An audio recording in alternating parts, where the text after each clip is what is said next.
Thời gian qua mau mà còn đây bao nỗi u buồn. Cuộc tình hôm nay cho bao nhiêu tuổi hơn đắng cay. Một đời miệt mài lầm than dãi dầu sớm hôm. Bao năm tháng con mỏi mòn, tình ngày thương vẫn luôn vuông tròn. Niềm cay trong Chúa thương đời con tin Chúa ơi, Chúa chính là niềm vui của con.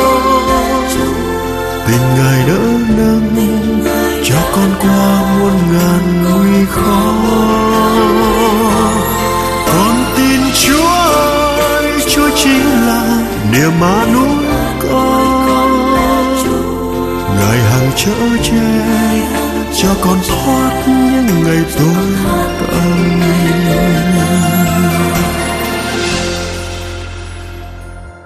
Rồi bao lo toan mà đời con sao mãi ê chề. Tình Ngài hôm qua sao hôm nay tựa làn khói bay. Và tình đời này đổi thay như một giấc mơ. Con tin Chúa thương con nhiều, dù đời con đớn đau trăm chiều. Nguồn nuôi an Chúa là tình yêu.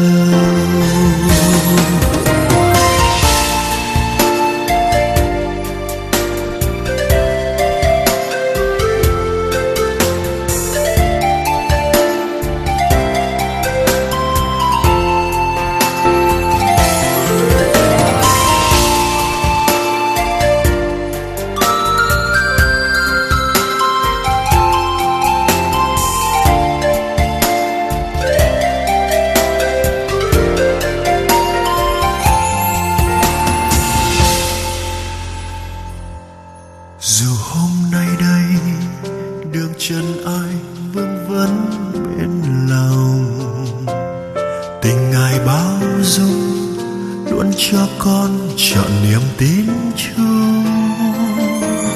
Dù đêm còn dài, ngày mưa đêm buồn mãi thôi, con luôn vẫn tin nơi Ngài. Dù đời con sống trong u hoài, tình Ngài luôn chiếu soi ngày mai. Con tin Chúa ơi, Chúa chính là niềm vui của con.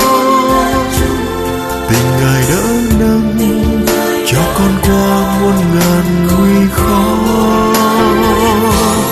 Con tin Chúa ơi, Chúa chính là niềm an ủi con.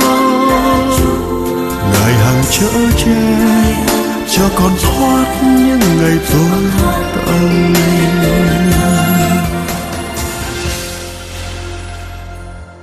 Trần gian hôm nay dù đổi thay như lá trên cành, tình đời như vôi cho con trông cậy một Chúa thôi.